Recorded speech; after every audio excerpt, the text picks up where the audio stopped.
पांढरा म्हणजे एकक, पिवळा म्हणजे दशक, लाल म्हणजे शतक, निळा म्हणजे हजार, जांभळा म्हणजे दशहजार. आता मी ह्या बिट्ट्या या वर्तुळात टाकेन.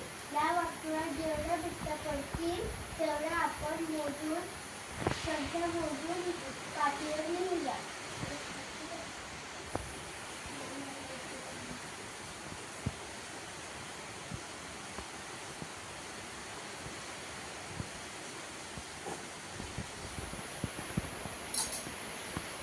झाली लिहून संख्या?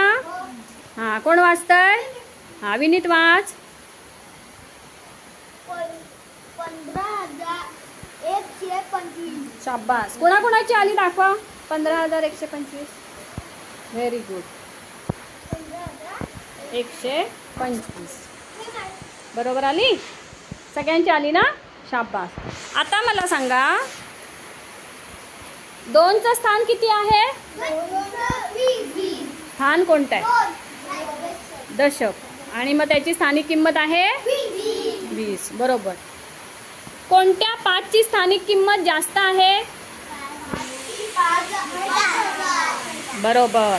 Very good.